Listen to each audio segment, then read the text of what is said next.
Hello everyone and welcome to the textbook super coaching platform. आप सभी का आज के सेशन में स्वागत है। मेरा नाम है प्रद्युमन त्रिपाठी और आज जो है हम प्रीवियस ईयर क्वेश्चन से सिलेक्शन सीरीज जो आपकी चल रही है, ओके, प्रीवियस ईयर क्वेश्चंस को हम सॉल्व करें और समझ रहे हैं कि किस टाइप के क्वेश्चन जो है हर यूनिट से आते हैं और किस प्रकार की प्रिपरेशन हमको करनी है। उसी श्रृंखला में आज जो है हम इंडियन फॉरेन पॉलिसी जो है, भारतीय विदेश नीति, यूनिट नंबर 6 जो है आपका, ठीक है, यूनिट नंबर 6 के कुछ प्रीवियस ईयर क्वेश्चन सॉल्व करेंगे और साथ साथ ये समझने का प्रयास करेंगे कैसे इस यूनिट को कवर करना है, किस टाइप के क्वेश्चंस आ रहे हैं, क्या हमारी प्रिपरेशन की स्ट्रेटेजी होनी चाहिए।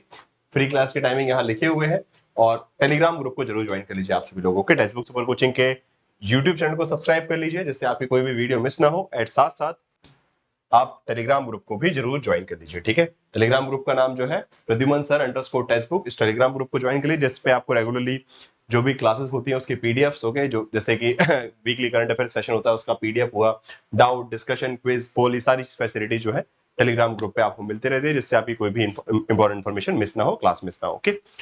चलिए तो स्टार्ट करते हैं क्वेश्चन से। पहला क्वेश्चन है कि India is not a member of which of the following multilateral export control regime. Okay, Bharat जो है इनमें से किस विदेशी निर्यात नियंत्रण प्रणाली का सदस्य नहीं है। बहुत सिंपल क्वेश्चन पूछा गया है। मिसाइल टेक्नोलॉजी कंट्रोल रिजीम हम सभी को पता है, वेसेनार एग्रीमेंट को हमने साइन किया, ऑस्ट्रेलियन ग्रुप को साइन किया, न्यूक्लियर सप्लाई ग्रुप के अभी तक हम मेंबर नहीं बने। 2016 में we have tried our best, okay, 2016 में हमने प्रयास किया था परंतु सक्सेसफुल नहीं हो पाए because of the China. Okay, China ने अपनी तरफ से एक प्रकार से वीटो लगा दिया, कंसेंसस बिल्डअप नहीं होने दिया।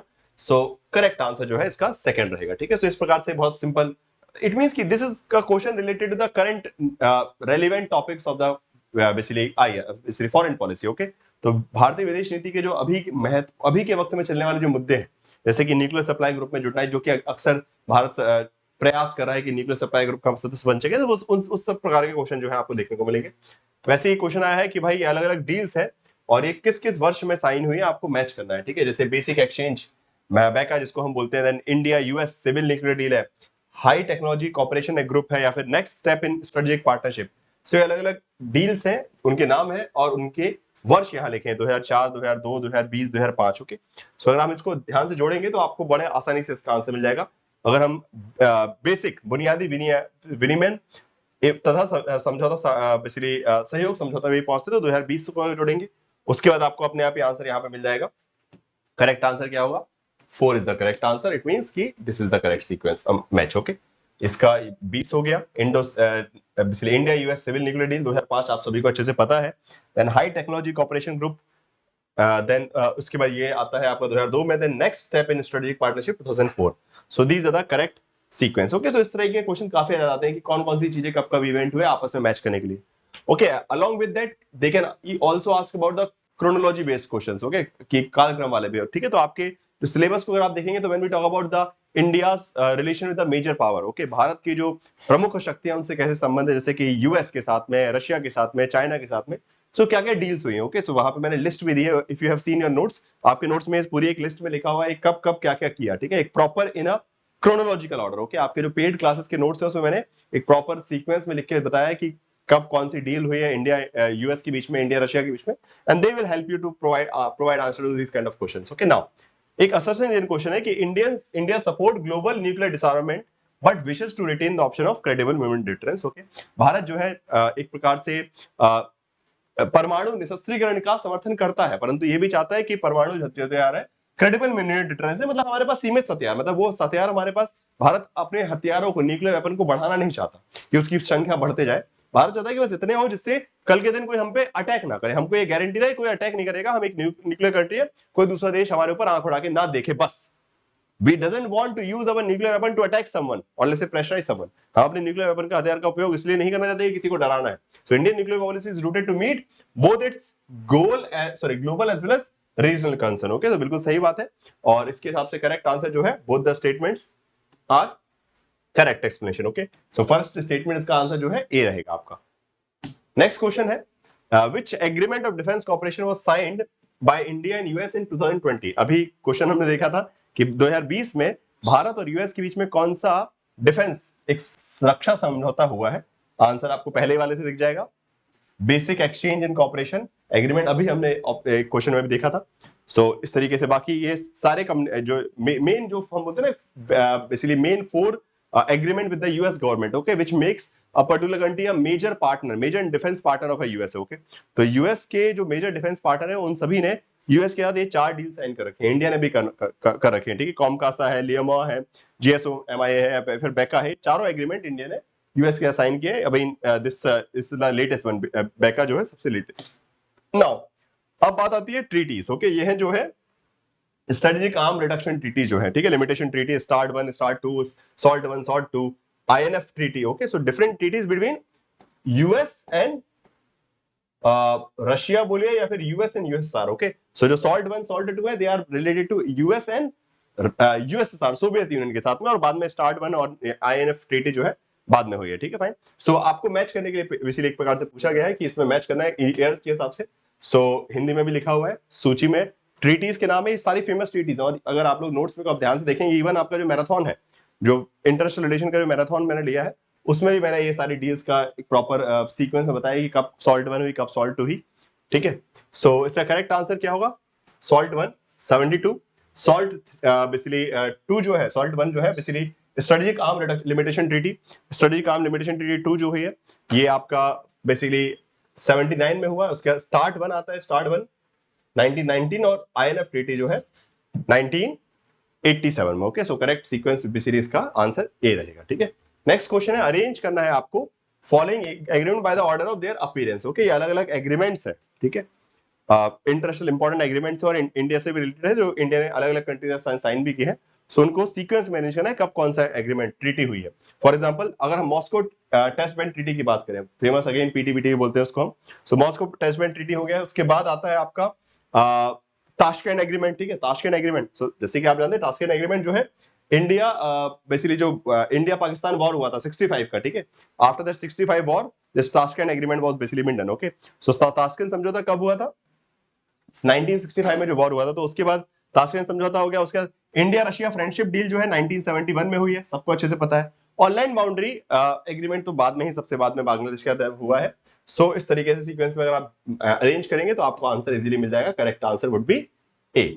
सो हमको सीखना क्या है यहां से कि सीक्वेंस वाले important events related to foreign policy, okay, बड़ी बड़ी जो डील साइन हुई है, बड़े बड़े इनिशिएटिव जो हुए कंट्री की तरफ से, वो सब इंपॉर्टेंट जो चीजें हैं एक सीक्वेंस में आपको पता होनी चाहिए, बिकॉज वो एग्जाम में सीक्वेंस बेस पे भी आ सकती है या फिर मैच द फॉलोइंग के टाइप में भी आ सकती है, ठीक है। मतलब बेसिकली इंडिया के major agreement with major countries, okay, अलग अलग देशों के जो बड़े बड़े समझौते हमने साइन किए हैं, कुछ ऐसे फॉरेन पॉलिसी इनिशिएटिव्स हैं, तो वो सब थोड़ा सा आपको याद रखने पड़ेंगे, ठीक है।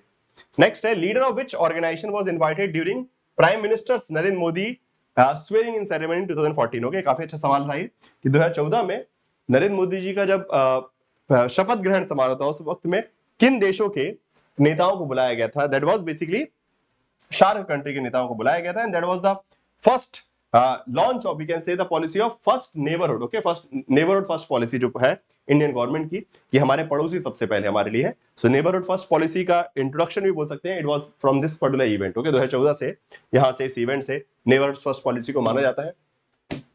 देन आता है आपका which of the following statement about India's foreign policy are true.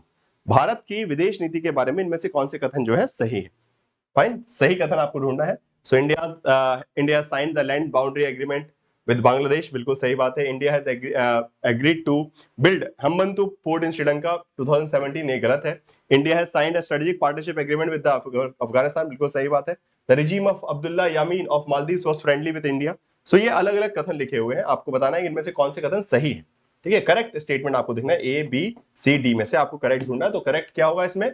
Obvious सी बात है, सिर्फ ए और सी सही है, ठीक है। मतलब ये जो स्टेटमेंट है ये गलत है, ठीक है, और बी स्टेटमेंट गलत है। जैसा कि मैंने आपको बताया बी और डी गलत है, ए और C statement. So again very basic ideas regarding. So again इसके लिए कोई थ्योरी नहीं पढ़नी, आपको समझना पड़ेगा कि Indian foreign policy is more about the relevant information regarding the Indian foreign policy past, okay. Historically factually आपको चीजें पढ़नी है, कोई किताब में लिखी हुई थ्योरी थ्योरम वगैरह यहाँ पे ज्यादा एप्लीकेबल नहीं होंगी, ठीक है। ये सब करंट रिलेटेड इंफॉर्मेशन से, मतलब करंट मतलब पिछले 10 सालों में जो बड़ी बड़ी घटनाएं हुई है, ठीक है। करंट का मतलब ये नहीं कि बस पिछले 1 साल पहले की बात, बट फिर भी पिछले 10-1 साल में भारतीय विदेश नीति में जो भी महत्वपूर्ण चल रहा है उससे संबंधित। नाउ नेक्स्ट क्वेश्चन को हम चल देखते हैं। उसके अलावा आप टेक्स्ट सुपर कोचिंग प्लेटफॉर्म पे भी प्रॉपरली जुड़कर स्ट्रक्चर्ड वे में प्रिपरेशन कर सकते हैं, ठीक है। इस नंबर पे कॉल करके टेक्स्ट बुक सुपर कोचिंग के पे जाके सिंगल सब्सक्रिप्शन लेकर आप पेपर 1 पेपर 2 के कोर्सेज ज्वाइन कर सकते हैं, क्लासेस ले सकते हैं, मॉक टेस्ट लगा सकते हैं, स्टडी नोट्स, एवरीथिंग। ओके, जो भी आपको चाहिए इस एग्जाम को क्रैक करने के लिए दिसंबर में, वो सब जो है आपको text book super coaching platform पे सब्सक्रिप्शन के अंदर मिल जाएगा। कॉन्टैक्ट नंबर ये लिखा हुआ है, टेलीग्राम पे भी आप रीच कर सकते हैं, या फिर बाकी फर्दर जो भी इंफॉर्मेशन आपको चाहिए, प्राइजेस के बारे में, ईएमआई के बारे में, सारी इंफॉर्मेशन जो है आपको यहाँ पे मिल जाएगी। चलिए थोड़े से और क्वेश्चन देखते हैं। So in Indian foreign policy, Indira doctrine is related to what? Okay, भारतीय विदेश नीति में इंदिरा डॉक्ट्रिन जो है वो किससे संबंधित है? यहाँ पे 4 कथन लिखे हुए। It aims to make India global power, it is a policy to develop cooperation with neighbourhood, equate India security with the threat of South Asia, बिल्कुल सही बात है। Any interference in the South Asia region will be considered a threat to the Indian security, बिल्कुल सही बात है, सी और D statement. सो अब इस अकॉर्डिंगली आपको जो है ऑप्शंस यहाँ पे चुनने, आंसर आपको ऑटोमेटिकली मिल गया। मैंने जो बताया कि बिकॉज इंदिरा डॉक्ट्रिन का पर्सपेक्टिव ये था, again during the time period 1971। Okay, 1971 में जब आपका बांग्लादेश लिबरेशन वॉर चल रहा था, okay, India Pakistan war. So at that period of time Indira doctrine was the, because Indira Gandhi was there, so Indira Gandhi का पर्सपेक्टिव था कि South Asia is India's matter. Okay, South Asia में जो भी है वो भारत का मुद्दा है, कोई बाहर का देश आके यहाँ पे चौधरी ना बने, सीधी बात है। ठीक है, इंदिरा गांधी का सीधा परिप्रेक्ष्य था कि साउथ एशिया में जो भी होना है वो बायलैटरल हम सॉल्व कर लेंगे, हमारे देश के बीच की बात है, कोई बाहर से यूके या फिर यूएसए अमेरिका आके बाद में बीच में यहाँ पे दखलंदाजी ना करे, ये हमारे क्षेत्र का मुद्दा। इट मींस कि in South Asia if anything happens, India is the big brother. Okay, at least India want to a greater, वो किसके बोलते, great regional aspiration, assertion. Okay, so assertion of regional power was basically been presented with the Indira doctrine. Okay, तो Indira doctrine का उपयोग कैसे, जो हम बोलते हैं ना कि एक फेज आता है इंडियन फॉरेन पॉलिसी का, एक फेज है जहां पे great basically great regional assertion, ठीक है, जहां पे रीजनल पावर के रूप में इंडिया ने अपने आप को रिप्रेजेंट किया, that was Indira doctrine. Okay, Indira doctrine के द्वारा जो है एक क्षेत्रीय शक्ति के रूप में, एक क्षेत्रीय शक्ति के रूप में भारत अपने आप को दुनिया के सामने लेकर आता है। ठीक है, सो यहाँ पे सी और D, these are the 2 main principles of Indira doctrine. Which prime minister pursue the foreign policy of non-reciprocal concession to the neighboring state?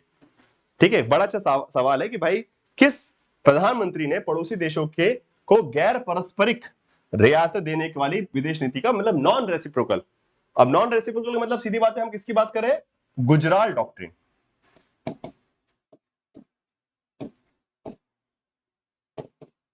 Gujarat doctrine, which was basically saying that ki India need to behave like a big brother, okay? Because usually the relation between two countries are based on mutual benefit, okay?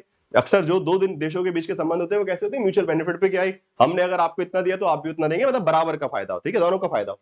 But Gujral basically says in the Gujral doctrine, he says कि because India is the big country within the South Asia, that's why India need to behave like a big brother, okay? एक भारत जो है south Asia में सबसे बड़ा देश है और बाकी के सब देश छोटे छोटे हैं, और भारत को एक बड़े भाई की तरह यहाँ पे रहना चाहिए इन लोगों का। ये नहीं कि कितना वहां से मिल रहा है, अपनी तरफ से जितना हो सके, okay, India should try to provide the best possible to the neighbouring countries. Okay, these are like small brother to us. Okay, so Gujarat doctrine that would create actually, okay, Gujarat was basically saying that would create the real place of India in the south east region. Okay, south east में, South Asia में India को अगर अपनी पकड़ बनानी है तो एक बड़े भाई का बर्ताव करना पड़ेगा, अपने इन राज्यों को छोटे भाई की तरह उनको देना है, जितना बन सके आपकी तरफ से उनकी मदद कीजिए, और ये मत सोचिए कि उन बदले में क्या मिल रहा है, ठीक है, बदले में सिर्फ लॉयल्टी मिलेगी आपको, ठीक है, दैट इज इंपॉर्टेंट। सो ये इंद्र कुमार गुजराल जी के हैं, जो कि बाद में प्रधानमंत्री बने थे। वैसे जब ये गुजराल डॉक्ट्रिन दिया गया था, ड्यूरिंग दैट पीरियड में he was not the prime minister. Okay, उस समय वो प्राइम मिनिस्टर थे, he was at that period time he was basically foreign minister. Okay, उस समय विदेश मंत्री थे, और किसके कार्यकाल में? पीवी नरसिम्हा राव। ओके, सो पीवी नरसिम्हा राव के कार्यकाल में बेसिकली लाइक लेट्स से वो फॉरेन मिनिस्टर थे, उस समय दिया था, बट बाद में ही also became the prime minister of India. Now next है, arrange the following event of Indian foreign policy again in the sequence. As I told you कि इस टाइप के क्वेश्चंस बहुत आ रहे हैं कि सीक्वेंस में अरेंज करने के लिए क्या क्या important foreign policy issues basically agreements हैं और कब कब हुए हैं वो, ठीक है, जैसे लाहौर बस diplomacy, look east policy, Gujarat doctrine, Pokhran. तो ऑब्वियस सी बात है, इनमें सबसे पहले क्या लुक ईस्ट पॉलिसी आएगा, ठीक है, लुक ईस्ट पॉलिसी सबसे पहले आया, ठीक है। अगर हम बात करें 1992 के टाइम से हमको लुक ईस्ट पॉलिसी का पर्सपेक्टिव देखने लगा था, ठीक है, उसके बाद गुजरात डॉक्ट्रिन आता है, फिर उसके बाद आपका पोखरण होता है, फिर लाहौर बस डिप्लोमेसी सबसे आखिरी में, फाइन। सो इस तरीके से सीक्वेंस चलेंगे तो आंसर अपने आप ही आपको मिल गया, करेक्ट आंसर जो है बी सी डी ए, ठीक है, बी सबसे पहले look east policy, then Gujarat, then Pokhran, और पोखरण के बाद लाहौर, ठीक है, सबसे पहले लुक ईस्ट, फिर गुजरात, गुजरात के बाद पोखरण, पोखरण के बाद लाहौर कूटनीति, जो कि पाकिस्तान के साथ थी। Which one of the following is not a feature of India's nuclear doctrine, इनमें से कौन सा जो है भारतीय परमाणु नीति की विशेषता नहीं? ये भी भारतीय परमाणु नीति पे ही बहुत अच्छे सवाल आते हैं। सो उसके जैसे मिनिमल क्रेडिबल डिटरेंस, न्यूनतम विश्वसनीय प्रतिवरण, मतलब बेसिकली भारत चाहता है कि हमारे पास न्यूनतम रहे परंतु विश्वसनीय है। सीमित हथियार है बट इस लेवल के हैं कि कल के दिन कोई आंख उठा के भारत की तरफ देखेगा नहीं। ये गारंटी है कि we have 100% basically facility for second strike. Okay, मतलब सेकंड स्ट्राइक की हमारे पास क्रेडिबिलिटी कि अगर कोई सामने से मारेगा तो हम रिप्लाई पक्का करेंगे। So that actually prevent someone else to attack you. Okay, जब आपको उसको पता है कि ये पक्का पलट के मारेगा तो वो आपके ऊपर फर्स्ट इनिशियली अटैक करेंगे नहीं करेंगे। No use against the friendly country, ऐसा कोई प्रिंसिपल हमारी फॉरेन पॉलिसी में, न्यूक्लियर पॉलिसी में नहीं डला है। नो फर्स्ट यूज, बिल्कुल नहीं डला हुआ है। Not against an state having conventional weapon, बिल्कुल ये भी डला हुआ है कि जिस राज्य के पास न्यूक्लियर वेपन नहीं है, ठीक है, जिसके पास न्यूक्लियर हथियार खुद नहीं है और उसके पास सिर्फ वो कन्वेंशनल वेपन से हम पे अटैक करें तो वहां पे, मतलब सीधी बात है, इसको हम बोलते हैं negative security. Okay, negative security principle जो है, नेगेटिव सिक्योरिटी एश्योरेंस। ओके, इसको क्या कहा जाता है इस लाइन को, इसको हम बोलते हैं नेगेटिव सिक्योरिटी एश्योरेंस। ओके, कि we will not use nuclear weapon against the non nuclear state. Okay, जिनके पास परमाणु हथियार नहीं है उनके खिलाफ हम परमाणु हथियार का उपयोग नहीं करेंगे, ये एथिकली गलत होगा, सीधी बात है। सो ये लिखा हुआ है, परंतु ऐसी कोई बात नहीं कि हम अपने दोस्तों के खिलाफ नहीं, बिल्कुल कर सकते हैं। अगर मित्र दुश्मनी पे आ जाए तो फिर उसे करना ही पड़ेगा, ठीक है। मित्र मित्र भले है परंतु पहले राष्ट्र है, राष्ट्र की सुरक्षा है, ठीक है। नाउ नेक्स्ट आता है, which among the following country are member of BIMSTEC, इनमें से कौन से देश जो है बिम्स्टेक के मेंबर है? Japan, south Korea, India, Sri Lanka, Thailand, Myanmar और चाइना, पाकिस्तान। सो बहुत ऑब्वियस सी बात है, जापान, साउथ कोरिया नहीं आएगा, चाइना, पाकिस्तान नहीं आएगा, इंडिया, श्रीलंका, थाईलैंड, म्यांमार आएगा। सो करेक्ट आंसर आपका जो है बी एंड सी है। भारत, श्रीलंका, थाईलैंड, म्यांमार ये जो है बिम्स्टेक के सदस्य हैं। फाइन। अब इसके बाद क्वेश्चन पूछा गया कि अलग अलग कंट्रीज के नाम है और वहां से रिलेटेड डिस्प्यूट। ओके, किस देश के साथ कौन कौन सा डिस्प्यूट हमारा है? जैसे चाइना के साथ हमारा कौन सा डिस्प्यूट है? गलवान इंसिडेंट। ओके, चाइना के साथ गलवान इंसिडेंट है, ठीक है। बांग्लादेश के साथ लैंड बाउंड्री एग्रीमेंट, आप सभी अच्छे जानते हैं, लैंड बाउंड्री एग्रीमेंट। पाकिस्तान के साथ आपका बेसिकली बगलीहार हाइड्रो प्रोजेक्ट है। नेपाल के साथ काला पानी डिस्प्यूट। सो किसके साथ कौन सा मुद्दा है, ठीक है? चीन के साथ गनवाल वैली का, जो कि लद्दाख का इशू है। बांग्लादेश के साथ हम बात करें तो भूमि सीमा समझौता है। पाकिस्तान के साथ समस्या क्या है? बगलीहार ये जो बेसिकली आपका जल लाइक परियोजना जो है, हाइड्रो इलेक्ट्रिसिटी परियोजना जो है। नेपाल जो है काला पानी विवाद। Okay, so this is how the answer will be like the third number. Okay, next, so which of the following institution that was part of Washington consensus? Okay, बहुत अच्छा क्वेश्चन है कि इनमें से कौन सा जो है वॉशिंगटन कंसेंसस का पार्ट है। सो अकॉर्डिंगली आपको चूज करना, मतलब एक को एलिमिनेट करना है। सो आईएमएफ, ऑब्वियसली बात है, IMF and World Bank, they are known as the twins of basically like let's say Washington consensus, or again according to the like neoliberal policies that was developed during that period of time. Okay, so उस वक्त में जो neoliberal perspective develop हुआ, again the twin institution जिसको हम बोलते हैं IMF and World Bank, okay, अंतरराष्ट्रीय मुद्रा कोष और विश्व बैंक का ओरिजिन हुआ। इसके अलावा यूएस ट्रेजरी डिपार्टमेंट भी आएगा, ठीक है। ये विश्व व्यापार संगठन जो है वो बात, ये अलग चीज है, ठीक है। सो वॉशिंगटन कंसेंसस का पार्ट नहीं है, because it was formed in 1995। विश्व व्यापार संगठन जो है WTO का फॉर्मेशन 1995 में हुआ है। सो अकॉर्डिंगली वो नहीं आएगा वॉशिंगटन कंसेंसस में। ए बी सी डी आएंगे and the correct answer would be A B D. A B D would be the correct answer. Okay, next question, landmarks in the Indian foreign policy and the prime minister. यही बहुत अच्छा question है कि अलग अलग जो महत्वपूर्ण घटना है किस किस प्रधानमंत्री के टाइम पे हुई है। ये भी एक इस पे स्पेशलिस्ट टाइप से क्वेश्चन जो है आपके अरेंज आ सकते हैं कि कौन सा पैक्ट या फिर कौन सा एग्रीमेंट किस प्राइम मिनिस्टर के टाइम पे हुआ है, स्पेशली फॉरेन पॉलिसी में। सो शिमला अकॉर्ड है, एक्ट ईस्ट पॉलिसी है, Indian peace keeping in Sri Lanka, Lahore declaration. सो आपस में मैच करने के लिए बोल देंगे भाई शिमला अकॉर्ड कब हुआ था, एक्ट ईस्ट पॉलिसी किसके टाइम पे आई थी। जैसे एक्ट ईस्ट पॉलिसी में आपको ऑलरेडी पता है कि भाई नरेंद्र मोदी जी का है, ठीक है। इसके बाद लाहौर डिक्लेरेशन आ जाएगा, ठीक है। इंदिरा गांधी शिमला अकॉर्ड में वहां पे आ जाएंगे, ठीक है। सो करेक्ट आंसर से क्या होगा? करेक्ट आंसर उसका होगा सेकंड वन। आपको शिमला अकॉर्ड, जैसा मैंने बताया, इंदिरा गांधी के टाइम पीरियड में हुआ था। बी है आपका act east policy, obviously Narendra Modi का, मैंने आपको ऑलरेडी बता दिया। Then India peace keeping in Sri Lanka, that was basically been started by Rajiv Gandhi during the civil war in Sri Lanka. Okay, जिसको हम बोलते हैं Rajiv basically like Jayewardene accord भी बोला जाता है उसको। बेसिकली इंडिया लाइक जहां पे बेसिकली इंडिया ने अपनी पीस कीपिंग फोर्सेस भेजी थी श्रीलंका में सिविल वॉर को रोकने के लिए। एंड उसके बाद आपको पता है कि राजीव गांधी की हत्या भी कर दी गई थी। And Lahore declaration again obviously बात है अटल बिहारी वाजपेयी।